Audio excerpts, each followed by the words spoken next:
नमस्कार विद्यार्थी मित्रांनो, मी हत्ती सर. इलेक्ट्रॉनिक्स पेपर सेकंड या विषयामधील ट्रान्सड्यूसर या टॉपिकचा अभ्यास आपण करत आहोत. त्यामधील पुढील घटक इंडक्टिव्ह ट्रान्सड्यूसर. इंडक्टिव्ह ट्रान्सड्यूसर म्हणजे ज्यामध्ये विस्थापन किंवा दाब या भौतिक राशीचे रूपांतर बदलणाऱ्या इंडक्टन्समध्ये केलं जातं, अशा प्रकारच्या ट्रान्सड्यूसरला इंडक्टिव्ह ट्रान्सड्यूसर असे म्हणतात. LVDT हे या इंडक्टिव्ह ट्रान्सड्यूसरचे उदाहरण आहे. आज या व्हिडिओमध्ये आपण LVDT या ट्रान्सड्यूसरचा अभ्यास करणार आहोत. LVDT म्हणजेच लिनियर व्हेरिएबल डिफरन्शियल ट्रान्सफॉर्मर. या लिनियर व्हेरिएबल डिफरन्शियल ट्रान्सफॉर्मरचा अभ्यास आज आपण करणार आहोत. त्याची रचना व कार्य आकृतीमध्ये त्याची रचना दाखवलेली आहे. LVDT हा एक पॅसिव्ह प्रकारचा इंडक्टिव्ह ट्रान्सड्यूसर आहे. यामध्ये दाब किंवा विस्थापन याचे रूपांतर विद्युतदाबामध्ये केले जाते. आकृतीमध्ये दाखवल्याप्रमाणे हा एक प्रकारचा ट्रान्सफॉर्मर असतो, परंतु नेहमीच्या व्होल्टेज ट्रान्सफॉर्मरपेक्षा याची रचना थोडीशी वेगळी असते.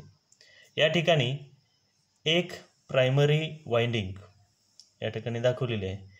ही एक प्रायमरी वाइंडिंग आहे आणि दोन सेकंडरी वाइंडिंग असतात, S1 आणि S2. दोन सेकंडरी वाइंडिंग, परंतु हे दोन्ही सेकंडरी वाइंडिंग सिरीजमध्ये जोडलेले असतात, परंतु अपोजिट फेजमध्ये, विरुद्ध फेजमध्ये. सिरीज इन अपोजिशन असं त्याला म्हणतात. सिरीज परंतु विरुद्ध फेजमध्ये अशी ह्या दोन्ही सेकंडरी वाइंडिंगची जोडणी केलेली असते. आता या ठिकाणी आपल्या लक्षात येईल S1चं एक टोक आणि हे दुसरं टोक या टोकाला जोडलेलं आहे S2चं, आणि ह्या S1चं एक टोक आणि S2चं दुसरं एक टोक, या दोन टोकामध्ये हे आउटपुट व्होल्टेज येलेलं आहे. आता ह्या सिरीज अपोजिशनमध्ये जोडल्यामुळं काय होतं की S1मध्ये निर्माण होणारा जो दाब आहे विद्युतदाब आणि S2मध्ये निर्माण होणारा विद्युतदाब हे दोन्ही एकमेकाच्या विरुद्ध फेजमध्ये असतात. आपल्याला माहीत आहे की ट्रान्सफॉर्मरला आपण AC सप्लाय देतो प्रायमरीला, सेकंडरीला सुद्धा आपल्याला AC व्होल्टेजेस मिळत असतं.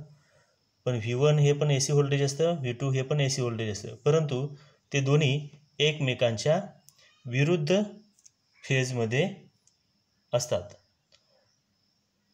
त्यामुळं आउटपुट व्होल्टेज जे आहे ते आउटपुट व्होल्टेज V1 आणि V2 यांच्या वजाबाकी इतकं असतं. म्हणजे VO बरोबर V1 वजा V2 असं या आउटपुट व्होल्टेज आपल्याला मिळतं. या दोन्ही वाइंडिंगच्या मध्ये एक सरकणारा किंवा मागे पुढे हलणारा असा आयर्न किंवा फेराइटचा रॉड असतो, आणि त्या आयर्न किंवा फेराइट रॉडला कोर असं म्हणतात. इथं दाखवलेला आहे. हा जो आहे कोर, हा मागे पुढे सरकू शकतो. म्हणजे एक तर हा वर जाऊ शकतो किंवा याच्यापेक्षा खाली येऊ शकतो. म्हणजे ही याची स्थिती जी आहे ती स्थिती वर खाली होऊ शकते. तर असा हा सरकणारा कोर असतो. ह्या कोरमुळे प्रायमरी वाइंडिंगपासून प्रायमरी वाइंडिंगमध्ये निर्माण होणारं जे चुंबकीय क्षेत्र आहे ते चुंबकीय क्षेत्र सेकंडरी वाइंडिंगमध्ये लिंक करण्यासाठी ह्या कोरचा उपयोग केला जातो. पण हा कोर जो आहे हा सरकणारा असतो, मागे पुढे सरकू शकतो. अशी ह्या LVDTची रचना आहे. आता त्याचं कार्य, LVDT किंवा लिनियर व्हेरिएबल डिफरन्शियल ट्रान्सफॉर्मरचं कार्य अभ्यासण्यापूर्वी आपण गेल्या वर्षी शिकलेल्या ट्रान्सफॉर्मर या घटकाची उजळणी करू. आता इथे या आकृतीमध्ये हा ट्रान्सफॉर्मर हा घटक दाखवलेला आहे. त्याला दोन बाजू असतात, प्रायमरी बाजू, सेकंडरी बाजू. प्रायमरी बाजूला AC व्होल्टेज दिलं जातं, बदलणारा विद्युतदाब ह्या प्रायमरी वाइंडिंगला दिलं जातं. ह्या बदलणाऱ्या विद्युतदाबामुळे ह्या प्रायमरी वाइंडिंगमध्ये बदलणारे चुंबकीय क्षेत्र तयार होतं, व्हेरिएबल मॅग्नेटिक फील्ड किंवा व्हेरिएबल मॅग्नेटिक फ्लक्स. आणि ह्या व्हेरिएबल मॅग्नेटिक फ्लक्सच्या सानिध्यात ज्यावेळी ही दुसरी वाईल सेकंडरी, ही जी आहे ही बाजू प्रायमरी बाजू किंवा प्रायमरी वाइंडिंग, आणि ही बाजू आहे ही सेकंडरी बाजू किंवा याला आपण सेकंडरी वाइंडिंग असं म्हणतो.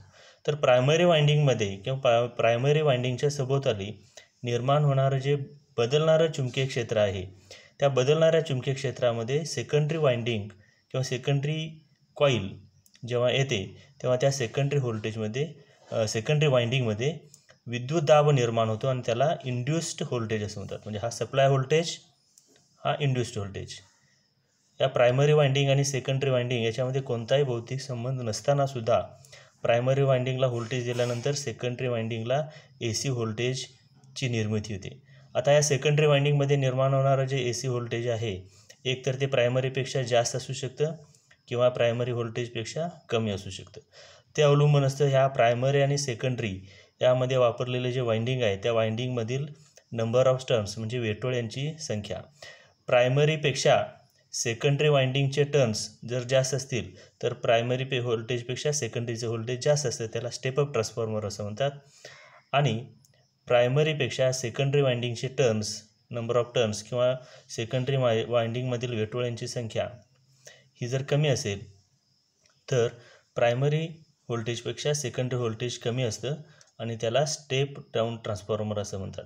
म्हणजेच ह्या प्रायमरी बाजूकडून सेकंडरी बाजूकडे मॅग्नेटिक फ्लक्स लिंक झाल्यामुळे ह्या सेकंडरी वाइंडिंगमध्ये विद्युत दाब निर्माण होतो. आणि ह्या दोन्हीच्या मध्ये असतो हा कोर. हा कोरचं काम काय असतं तर प्रायमरी वाइंडिंगमध्ये निर्माण होणारं जे चुंबकीय क्षेत्र आहे ते सेकंडरी वाइंडिंगला लिंक करण्यासाठी त्याचा उपयोग होतो. आता ह्या LVDTचा चे कार्य अभ्यासण्यासाठी 3 स्टेप्स किंवा त्याच्या 3 पोझिशन्स आहेत. आता या ठिकाणी बघा, आपल्याला माहीत आहे की LVDTमध्ये काय केलं होतं की विस्थापन याचं रूपांतर विद्युतदाबामध्ये केलं होतं.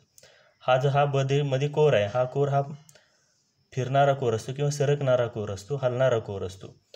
आता पहिल्यांदा हा कोर ज्यावेळी स्थिर असेल म्हणजेच सेकंडरी बाजू S1 आणि S2 याच्या दोन्ही बरोबर मध्यभागी असेल तर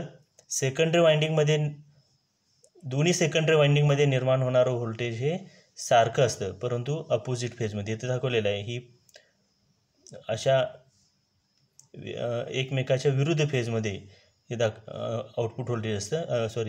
V1 आणि V2 हे दोन्ही एकमेकाच्या विरुद्ध फेजमध्ये असतात. आता उदाहरणादाखल आपण बघू की प्रायमरीला जर 200 व्होल्ट दिलं आणि सेकंडरीला, आता हा कोर बरोबर मध्यभागी असल्यामुळे दोन्ही वाइंडिंगला समान फ्लक्स लिंक झाल्यामुळे दोन्ही वाइंडिंगमध्ये समान व्होल्टेज निर्माण होतं. म्हणजे S1मध्ये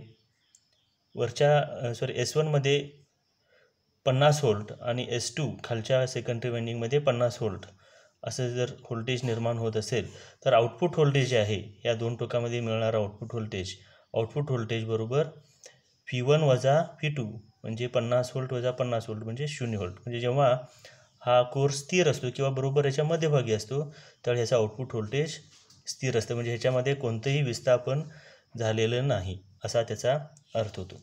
आता ह्या कोरचं ज्यावेळी विस्थापन होतं म्हणजे हा कोर ज्यावेळी वरच्या बाजूला सरकतो त्यावेळी हा कोरमुळे वरच्या बाजूला सरकल्यामुळे मॅग्नेटिक फ्लक्स वरच्या सेकंडरी वाइंडिंगला जास्त लिंक होतं आणि खालच्या सेकंडरी वाइंडिंगला कमी लिंक होतं. त्यामुळे वरच्या सेकंडरी वाइंडिंगमध्ये जास्त व्होल्टेज तयार होतं, खालच्या सेकंडरी वाइंडिंगमध्ये कमी व्होल्ट तयार होतं. आता इथं मग त्याच पद्धतीने प्रायमरीला 200 व्होल्ट दिलेला आहे, पण हा कोर वरच्या बाजूला सरकल्यामुळे वरच्या वाइंडिंगमध्ये 60 व्होल्ट आणि खालच्या वाइंडिंगमध्ये 40 व्होल्ट, पण एकमेकाच्या विरुद्ध फेजमध्ये. V1 60 व्होल्ट आहे आणि V2 40 व्होल्ट आहे, पण एकमेकाच्या विरुद्ध फेज असल्यामुळे आउटपुट व्होल्टेज V1 वजा V2 म्हणजे 60 व्होल्ट वजा 40 व्होल्ट म्हणजे 20 व्होल्ट अधिक 20 व्होल्ट असं मिळतं. म्हणजे इथं विस्थापन झालेलं आहे, वरच्या दिशेने विस्थापन.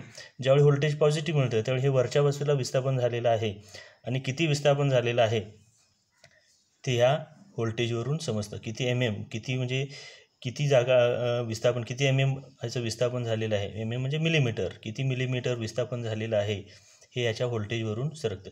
जास्त विस्थापन झालं असेल तर जास्त व्होल्टेज मिळणार, कमी विस्थापन झालं असेल तर कमी व्होल्टेज मिळतं.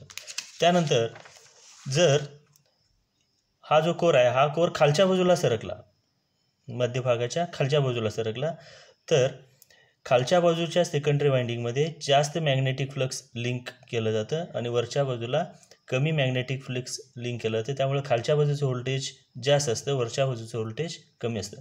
पुन्हा इथं 200 व्होल्ट प्रायमरीला दिलेलं आहे, वरच्या बाजूच्या सेकंडरी व्होल्टेजला 40 व्होल्ट आणि खालच्या बाजूच्या सेकंडरी सेकंडरी वाइंडिंगमध्ये 60 व्होल्ट इतकं व्होल्टेज निर्माण झालेलं आहे. म्हणजे V1 40 व्होल्ट आणि V2 60 व्होल्ट आणि हे दोन्ही व्होल्टेज अपोजिट फेज असल्यामुळं आउटपुट पुन्हा V1 आणि V2 यांच्या वजाबाकी इतकं असतं.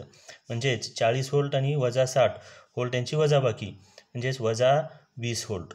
म्हणजे ह्या वजा चिन्हावरून आपल्याला समजतं की हा जो कोर आहे हा कोर मध्यभागापासून खालच्या बाजूला विस्थापित झालेला आहे.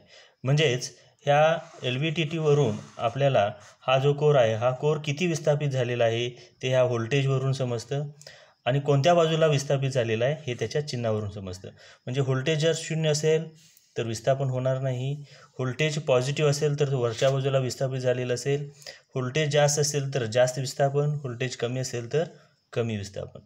तसेच व्होल्टेज जर निगेटिव्ह असेल तर खालच्या बाजूला विस्थापन झालेलं असेल आणि व्होल्टेज जास्त असेल तर जास्त विस्थापन, व्होल्टेज कमी असेल तर कमी विस्थापन झालेलं असेल. अशा पद्धतीने हा जो कोर आहे ह्या कोरचं विस्थापनाचं रूपांतर व्होल्टेजमध्ये केलं जातं. आता या ठिकाणी लिहिलेलं आहे म्हणजे जेव्हा ट्रान्सफॉर्मरमधील कोर हा स्थिर किंवा मध्यभागी असतो तेव्हा दोन्ही सेकंडरी वाइंडिंगमधील व्होल्टेज हे समान परंतु विरुद्ध असते, त्यामुळे आउटपुट व्होल्टेज 0 असते. जेव्हा ट्रान्सफॉर्मरमधील कोर वरच्या बाजूला विस्थापित होतो तेव्हा S1 या सेकंडरी वाइंडिंगचे व्होल्टेज S2च्या सेकंडरी वाइंडिंगपेक्षा जास्त असते, त्यामुळं आउटपुट व्होल्टेज हे पॉझिटिव्ह असतं. जेव्हा ट्रान्सफॉर्मरमधील कोर हा खालच्या बाजूला विस्थापित होतो त्यामुळे S2चे व्होल्टेज हे S1पेक्षा जास्त असते, त्यामुळं आउटपुट व्होल्टेज हे निगेटिव्ह मिळते. तर अशा प्रकारे या ट्रान्सड्यूसरच्या सहाय्याने विस्थापन किंवा डिस्प्लेसमेंटचे रूपांतर बदलणाऱ्या विद्युतदाबामध्ये केलं जातं आणि या ट्रान्सड्यूसरचा उपयोग दाब मोजण्यासाठी किंवा विस्थापन मोजण्यासाठी याचा उपयोग केला जातो. आता हे नेमकं कशा पद्धतीनं केलं जातं या संदर्भात एक प्रॅक्टिकल एक्सपेरिमेंट असलेला एक व्हिडिओ तुम्हाला यासोबत पाठवला जाईल. त्या व्हिडिओचा सुद्धा आपण अभ्यास करावा. धन्यवाद.